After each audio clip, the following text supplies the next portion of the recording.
Hello friends, कैसे हैं आप सब लोग। तो फ्रेंड्स, अपना आगे का जो चैप्टर है एनसीईआरटी का हम लोग स्टार्ट करने वाले हैं। हमने एनसीईआरटी की एक सीरीज स्टार्ट की है जिसमें सभी सब्जेक्ट के जो है चैप्टर वाइज क्लासेस होते जाएंगे। तो एक क्लास तो हो चुकी है जियोग्राफी की, क्लास 9th की एनसीईआरटी की। आज दूसरी क्लास है जो कि है भारत का भौतिक स्वरूप। तो आइए क्लास को स्टार्ट करते हैं। पहले क्लास की लिंक जो है आपको सब्सक्रिप्शन में मिल जाएगी, आप वहाँ से जा कर के चेक कर ले सकते हैं। और इसका पीडीएफ आपको जो है टेलीग्राम पे मिल जाएगा, आप वहाँ से जाके डाउनलोड कर लीजिएगा। तो जैसा कि हम सब अभी यहाँ पे दिया गया है कि भारत, हम लोग पूरा डिटेल में नहीं पढ़ेंगे, मेन मेन जो पॉइंट है वो पढ़ेंगे। आप चाहें तो उन मेन पॉइंट को नोट भी कर सकते हैं एक शॉर्ट नोट की तरह। तो आइए देखते हैं। भारत विभिन्न स्थल आकृतियों वाला एक विशाल देश है। मतलब कि यहाँ पे कई तरह की आकृतियाँ दिखती हैं। जैसे कि देखिए क्या क्या आकृतियाँ दिखती हैं। यदि आप मैदानी क्षेत्र में रहते हैं तो आप वहाँ, एक मिनट, आप मैदानी क्षेत्र में रहते हैं तो आप वहाँ के दूर तक फैले विशाल मैदानों से परिचित होंगे। पर्वतीय क्षेत्र के निवासी हैं तो पर्वतीय ढलानों, घाटियों, ये सब रहेंगी। और उसके बाद जैसे पर्वत हैं, मैदान, मरुस्थल, पठार और द्वीप समूह, ये सभी क्या है, ये सभी विभिन्न स्थल आकृतियाँ हैं भारत की। आगे देखते हैं क्या है। वही चीज़ें दी गई हैं कि कहाँ कहाँ कौन सी कैसी घाटी, द्वीप समूह क्या क्या होते हैं।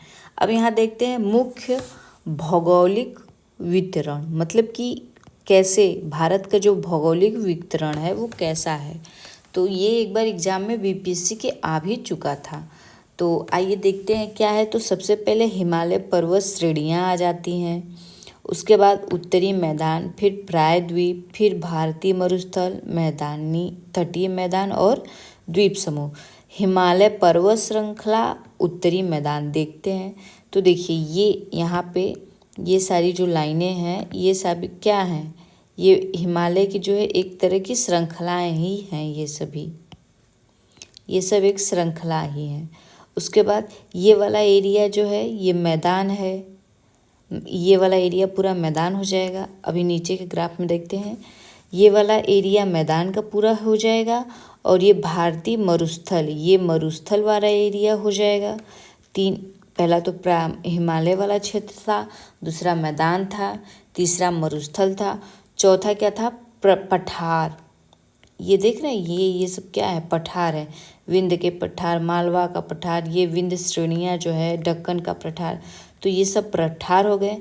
अब प्रायद्वीपीय दिया है, प्रायद्वीपीय यानी ये वाला एरिया, ये देख रहे हैं, ये किनारे का ये जो एरिया है ये प्रायद्वीपीय हो गया। एक मिनट, यहाँ पे सॉरी, तटीय मैदान है ये सभी तटीय मैदान हैं, ये सभी तटीय मैदान है। और प्रायद्वीपीय ये वाले होते हैं जो लक्षद्वीप हो गया, अंडमान निकोबार द्वीप समूह, ये सभी प्रायद्वीपीय हैं।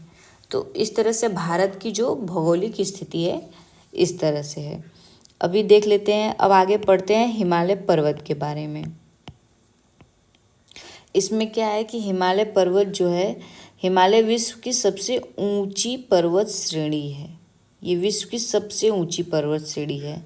अभी देख लेते हैं इसकी बनावट क्या है। ये भारत की उत्तरी सीमा पर विस्तृत हिमालय भूगर्भीय रूप से युवा एवं बनावट दृष्टि से वर्णित पर्वत श्रृंखला है। मतलब युवा मतलब अभी एकदम नया नया बना हुआ है, भले ही ये पुराना है लेकिन और पहाड़ों की अपेक्षा इसको युवा कहा गया है। और बनावट से ये कैसा है, वलित पर्वत है। और इसकी जो श्रृंखलाएं हैं कैसी ये बिछी हुई हैं, तो ये पश्चिम से पूर्व दिशा में सिंधु से लेकर के ब्रह्मपुत्र तक फैली हैं। विश्व की सबसे ऊंची पर्वत श्रेणियाँ यहीं पे पाई जाती हैं। और इसकी जो ऊंचाइयाँ हैं, इसकी जो ऊंचाई है वो 2400 किमी लंबाई में ये फैला हुआ है। इसकी लंबाई 2400 किमी है। और ये कैसा इसका आकार है, तो अर्धवृत्ताकार इसका आकार है। इसकी चौड़ाई कश्मीर में 400 किमी है और अरुणाचल प्रदेश में 150 किमी है। अब यहाँ फिगर में देखते हैं कि यहाँ से देखिए फैला हुआ है, तो कश्मीर में ये काफ़ी चौड़ा है। इसकी चौड़ाई कुछ यूँ यहाँ से लेकर के यहाँ तक की है, यहाँ से यहाँ तक। और इधर आकर के अरुणाचल प्रदेश में पतला हो गया है। ठीक है, आगे दिया है कि पश्चिमी भाग की अपेक्षा पूर्वी भाग की ऊंचाई में अधिक विविधता पाई जाती है। तो ये जो पश्चिमी भाग है ये इसके अपेक्षा इधर जो है काफ़ी कहीं उबड़ खाबड़ ऊपर नीचे ज़्यादा दिखता है, ये बात कहा है। आगे है अपने पूरे देशांतरी विस्तार के साथ हिमालय को 3 भागों में बांट सकते हैं। हिमालय को कितने भागों में बांटेंगे? हिमालय को 3 भागों में बांट देते हैं। कौन कौन सा है? इन श्रृंखलाओं के बीच बहुत अधिक संख्या में घाटियां भी पाई जाती हैं। सबसे उत्तरी भाग में स्थित श्रृंखला को महान या आंतरिक हिमालय या हिमाद्री कहते हैं। मतलब सबसे जो पहला, जैसे ये हिमालय है तो इसकी ये जो पहली शिखर है इसको जो है हम लोग क्या बोलेंगे? आंतरिक हिमालय बोलेंगे, हिमाद्री बोलेंगे या फिर महान हिमालय बोलेंगे। यह सबसे अधिक सतत श्रृंखला का है। सतत मतलब यहाँ पे बर्फबारी होती रहती है, ये परिवर्तित होता रहता है। आगे है जिसमें 6000 मीटर की औसत ऊंचाई वाले सर्वाधिक शिखर हैं। मतलब इसमें जो सबसे ऊंचे शिखर पाए जाते हैं इनकी ऊंचाई जो होती है वो 6000 की होती है। आगे है इसमें हिमालय के सभी मुख्य शिखर हैं, जैसे माउंट एवरेस्ट है। माउंट एवरेस्ट की ऊंचाई कितनी है यहाँ पे दिया गया है, और ये किस देश में माउंट एवरेस्ट है? ये इसकी ऊंचाई 8848 है। कंचनजंगा है, ये भारत का है, 8598 सबसे ऊंचा है। ये मकालू नेपाल का है, धौलागिरी भी जो नेपाल में है। K2 पर्वत श्रेणी आती है, तो K2 जो है वो भारत में ही है, लेकिन जो भारत कश्मीर का एरिया जो है पाकिस्तान ने उसको ले लिया है तो उसमें है, लेकिन जो पूरी तरह से भारत में है वो कंचनजंगा है। आगे देखते हैं, आगे भी नंगा पर्वत दिया है, अन्नपूर्णा, नंदा देवी, कामेट, नाम बरुआ, नमचा बरुमा जो है, गुरुला, मंधाता, ये सभी क्या है? पर्वत हैं, पर्वत श्रेणियाँ हैं और इनकी ऊंचाई देगी है, तो आप इसको पढ़ लीजिएगा, याद भी कर लीजिएगा। अब आगे क्या दिया है कि महान हिमालय के वलय की प्रकृति असममित है। हिमालय के इस भाग को क्रोड या ग्रेनाइट का बना है। मतलब जो ये वाला भाग है, ये वाली श्रेणी है, वो कैसे बनी है? तो क्रोड या ग्रेनाइट से बनी है। यह हमेशा बर्फ से ढकी रहती है, इसे बहुत सी हिमानियों का प्रवाह होता है। मतलब हमेशा ये बर्फ से ढका रहता है, उसमें बहुत सारी हिमानी मतलब बर्फीली नदियाँ निकलती हैं।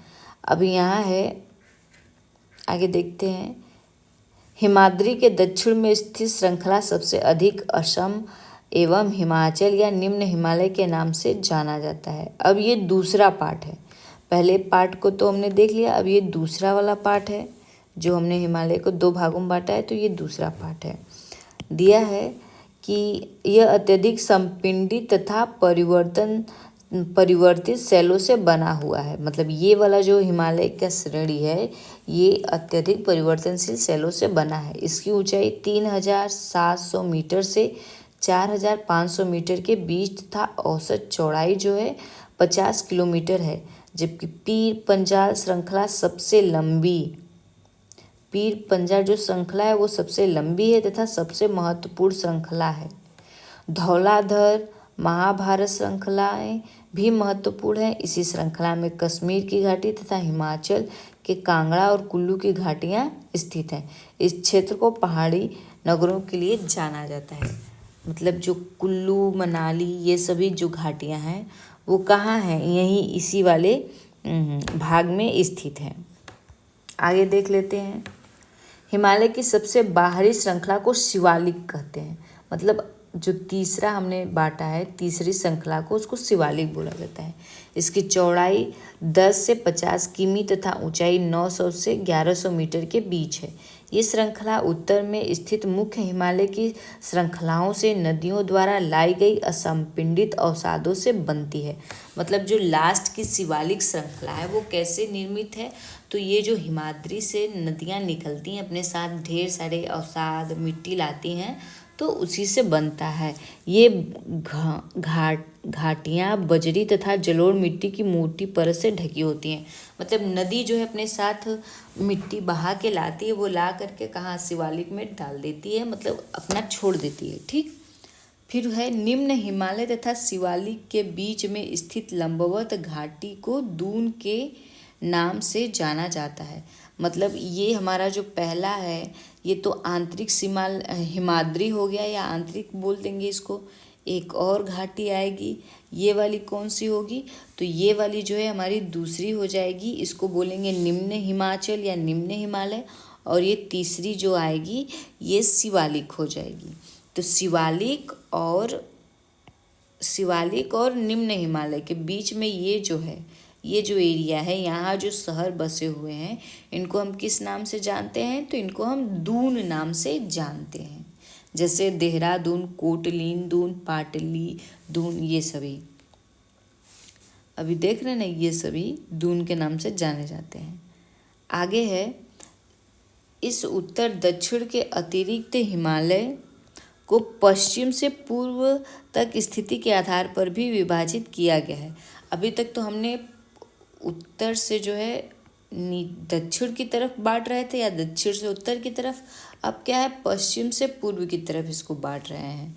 तो कैसे बांटते हैं, इन वर्गीकरण को नदी घाटियों की सीमाओं के आधार पर किया जाता है। जैसे कि सतलुज एवं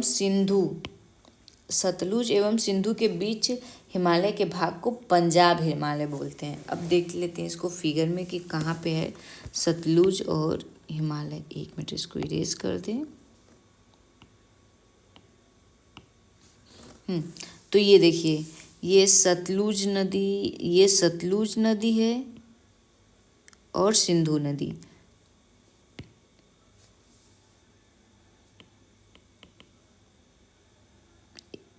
हाँ, ये हमारी हो गई सिंधु नदी और ये हो गई सतलज नदी।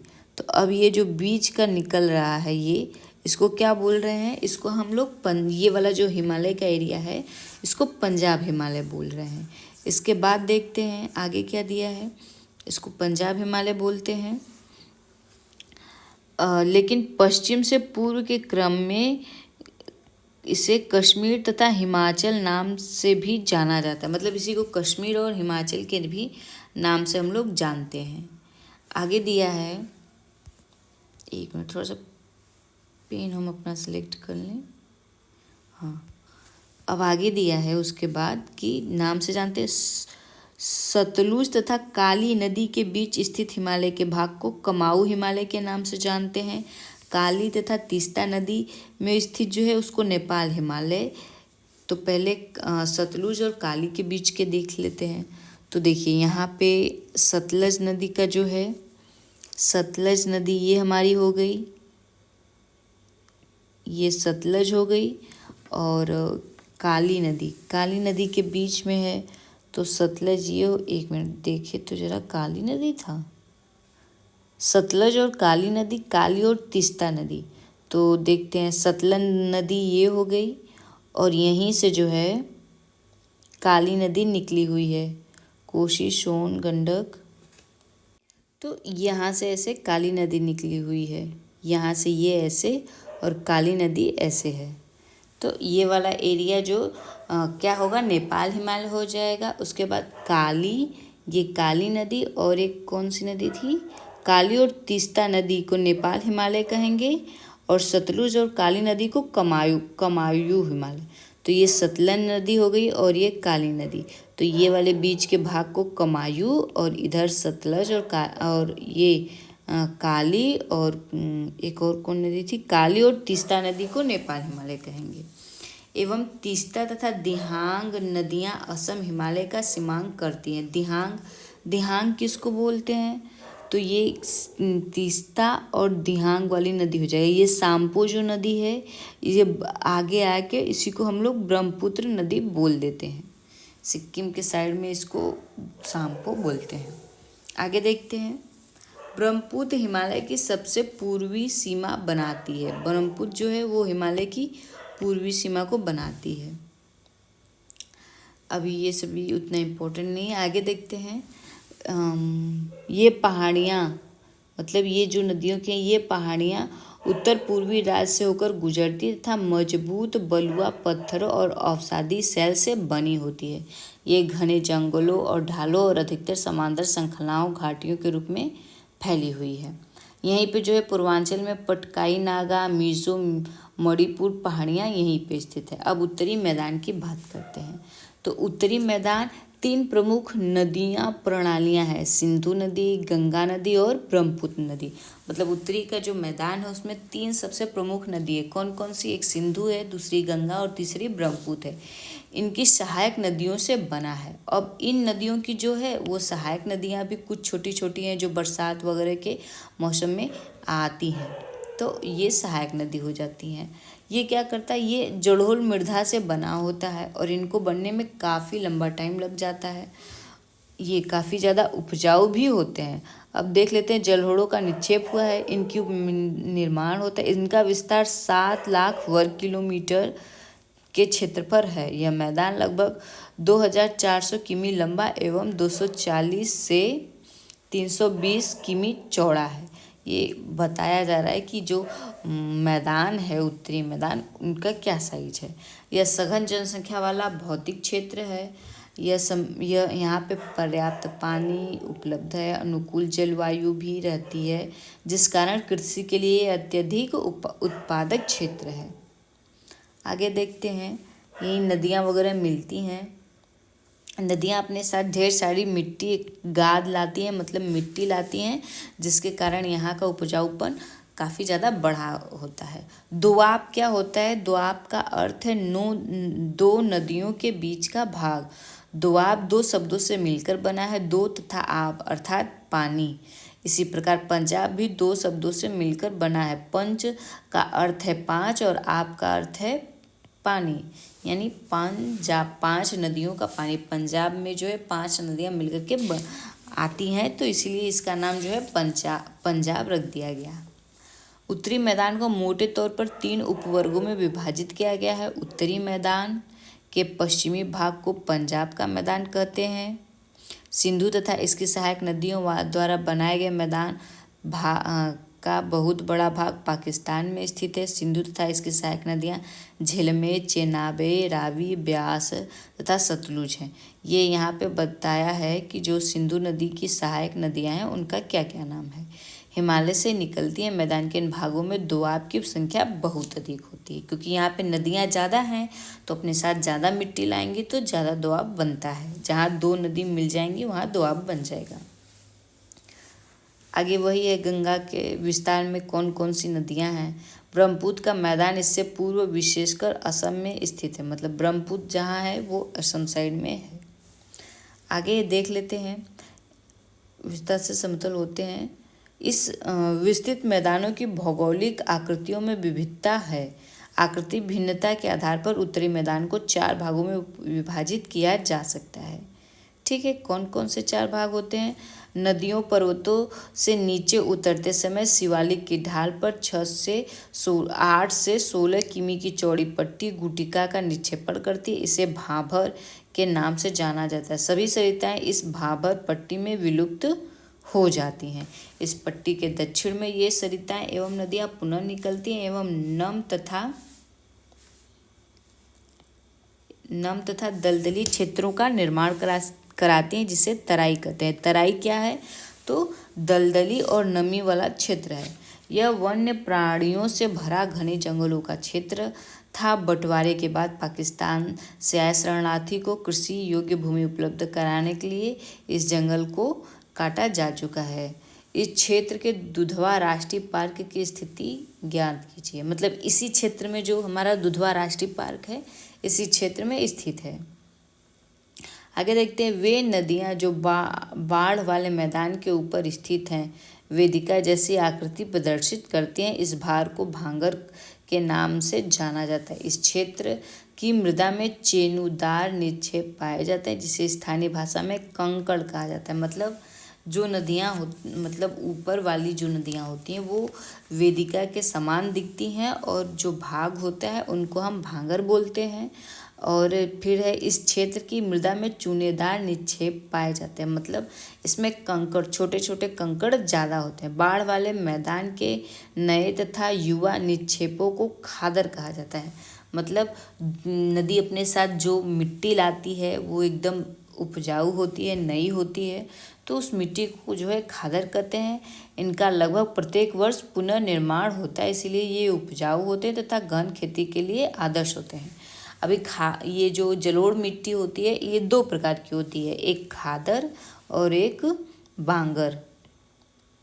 एक मिनट, थोड़ा इसको, एक खादर होती है, खादर, और एक बांगर। खादर में क्या, नाम से ही खाद, जिसके अंदर खाद ज़्यादा हो, मतलब उर्वरा शक्ति ज़्यादा हो, जो हर साल बनती हो, उसे खादर कहेंगे। जबकि बांगर क्या होती है, वो मतलब जैसे बहुत दूर एरिया में हर साल उसका पुनर्निर्माण नहीं होता है, 20 वर्षों 25 वर्षों में कभी कभी हो जाता है, तो इसको बांगर बोल देते हैं। अब आते हैं प्रायद्वीपीय पठार। प्रायद्वीपीय पठार क्या होती है, देखते हैं।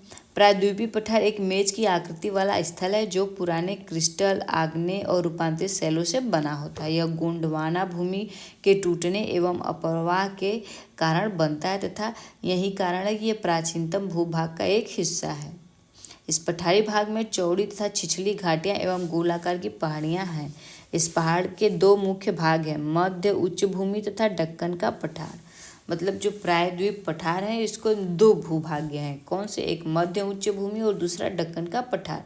नर्मदा नदी के उत्तर में प्रायद्वीपीय पठार का वह भाग जो कि मालवा के पठार से अधिकतर भागों में फैला है उसे उच्च भूमि के नाम से जाना जाता है। अभी आइए देखते हैं मालवा का। ये जो मालवा वाला पठार ये वाला है, इसको उच्च भूमि, मतलब इसी को जानते हैं उच्च भूमि के नाम से। आगे है विंध्य श्रृंखला दक्षिण में सतपुड़ा, ये जो दक्षिण में आते हैं, सतपुड़ा श्रृंखला उत्तर पश्चिम में अरावली से घिरी है। पश्चिम में यह घिरी धीरे धीरे राजस्थान के बलुई तथा पथरीले मरुस्थल में मिल जाती है। इस क्षेत्र में बहने वाली नदियाँ चंबल, सिंध, बेतवा, केन दक्षिण पश्चिम से उत्तर पूर्व की तरफ बहती हैं।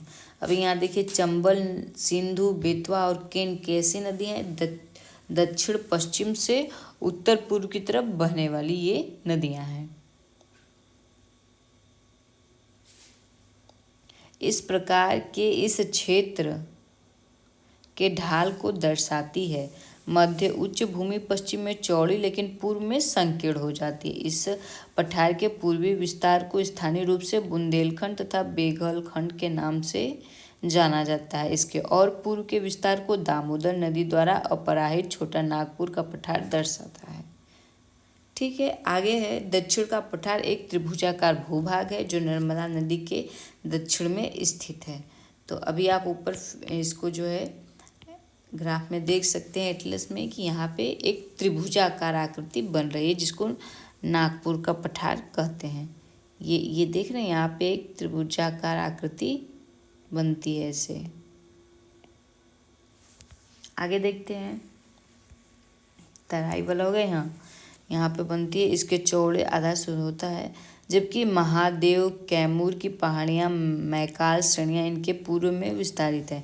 भारत के भौतिक मानचित्र इन पहाड़ियों एवं श्रृंखलाओं की स्थिति को ज्ञात करता है। अच्छा आगे है, यहाँ से देखते हैं, इस पठार का एक भाग उत्तर पूर्व में भी देखा जाता है जिसे स्थानीय रूप से मेघालय कार्बी एंगलोर पठार तथा उच्च कचार पहाड़ी के नाम से जाना जाता है। यह एक भ्रंश के द्वारा छोटा नागपुर पठार से अलग हो गया है।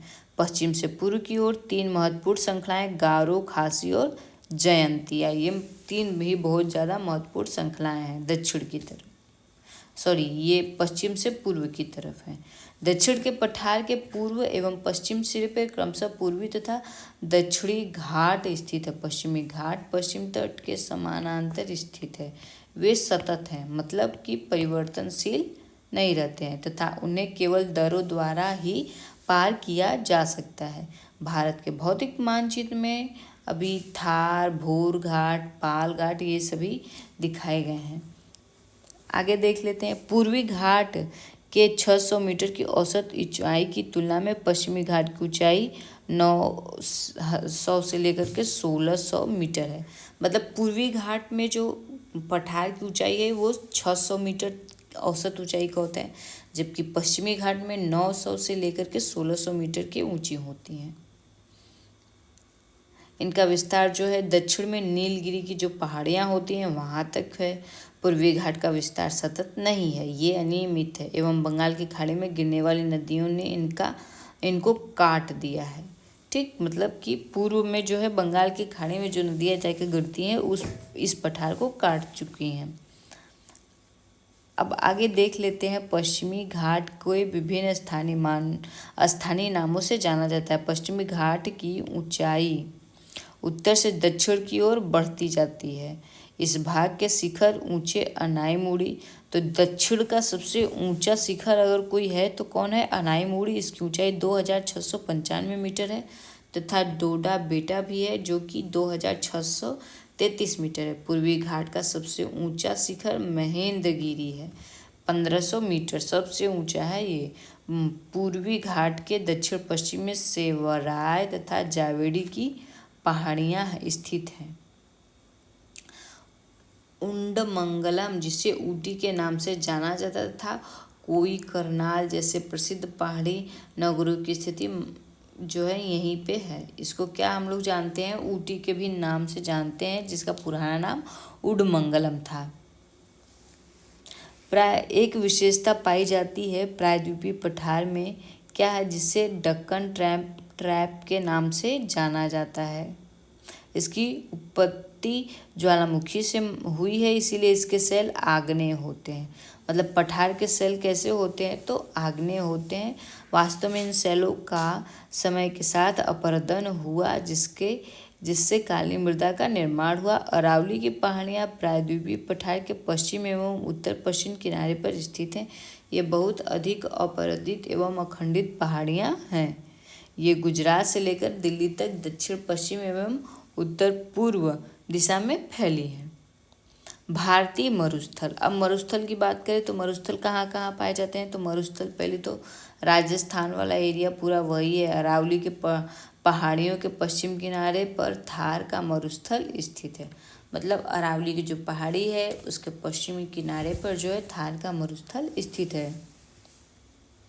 यह बालू के टीलों से ढका एक तरंगित मैदान है। इस क्षेत्र में प्रतिवर्ष 150 किमी से भी कम वर्षा होती है। इस शुष्क जलवायु वाले क्षेत्र में वनस्पति बहुत कम है।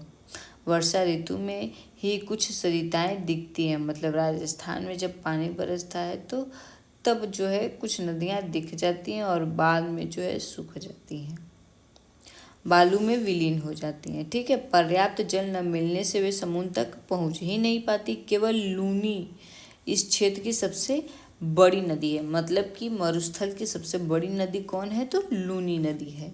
बरकान अर्धचंद्राकार बालू का टीला का विस्तार बहुत अधिक क्षेत्र पर होता है, लेकिन लंबवत टीले भारत पाकिस्तान सीमा के समीप प्रमुखता से पाए जाते हैं। यदि आप जैसलमेर जाएं तो बरकान के समूह देख सकते हैं।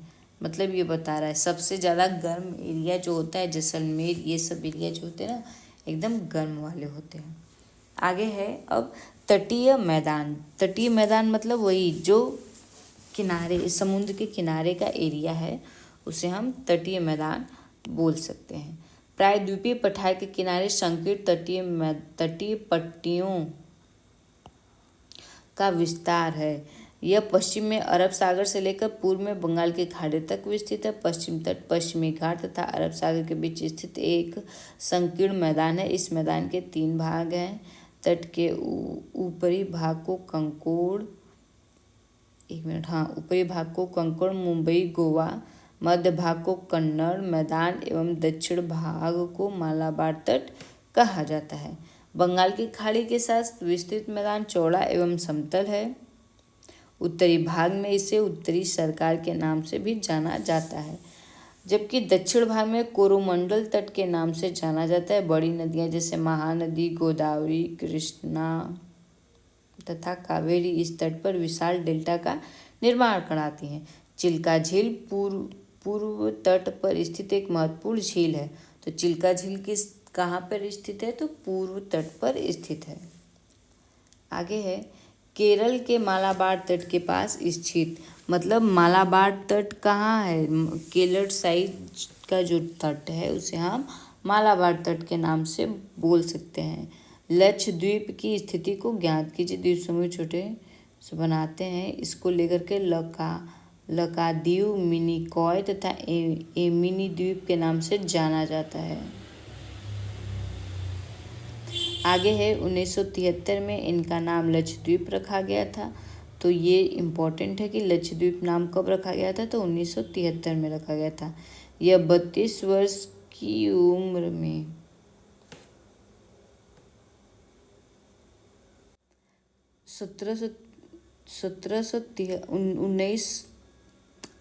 1973 में इसका नाम लक्षद्वीप रखा गया। किसका नाम लक्षद्वीप रखा गया? जो एमिनी द्वीप था इसका नाम बदल करके लक्षद्वीप रखा गया। यह 32 वर्ग किलोमीटर के छोटे क्षेत्र में फैला है। कावरत्ती द्वीप लक्षद्वीप का प्रशासनिक मुख्यालय है। मतलब प्रशासनिक मुख्यालय लक्षद्वीप का कौन है? कावारत्ती है। यह द्वीप समूह पर पादप तथा जंतु के बहुत से प्रकार पाए जाते हैं। पिटली द्वीप समूह जहाँ मनुष्य का निवास नहीं है वहाँ एक पक्षी अभ्यारण्य है। कहाँ पे? पिटली द्वीप पे क्या है? एक पक्षी अभ्यारण्य है। अब बंगाल की खाड़ी की तरफ वही चीज़ है। अब आगे देख लेते हैं, द्वीप समूह के बारे में पढ़ लेते हैं थोड़ा सा। जब आप द्वीप समूह क्या है? तो अतिरिक्त भाग में 2 द्वीप समूह स्थित हैं।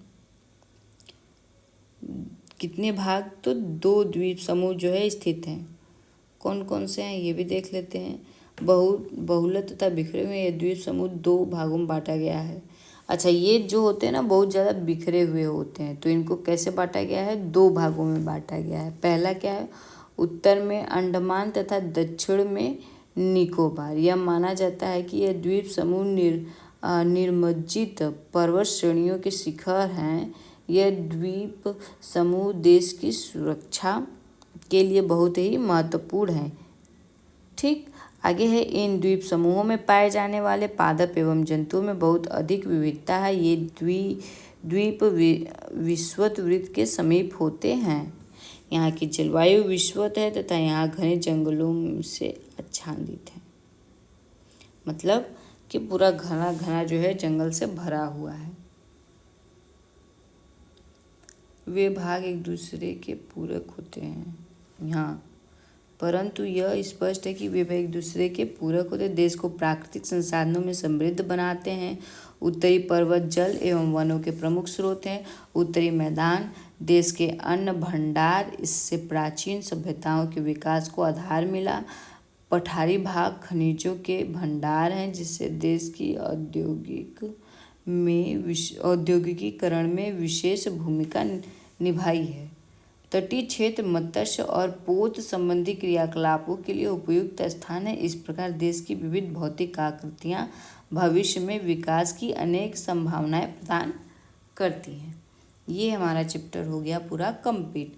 तो अगर इसमें आपको जो भी शॉर्ट नोट्स बनाना हो, जो भी इम्पोर्टेंट पॉइंट लगे हो, आप अपने अकॉर्डिंग नोट्स बना लीजिएगा, या फिर आप इसका नोट्स मतलब चाहते हैं कि आपको बना हुआ मिल जाए, तो आपको इसके लिए टेलीग्राम को ज्वाइन करना पड़ेगा और वहाँ पे इसकी आपको लिंक मिल जाएगी, आप जा कर के डाउनलोड कर सकते हैं। तो आपको वीडियो कैसा लगा फ्रेंड्स, हमको ज़रूर बताइएगा। वीडियो को लाइक करिएगा, चैनल को सब्सक्राइब करके शेयर कर दीजिएगा। थैंक यू दोस्तों।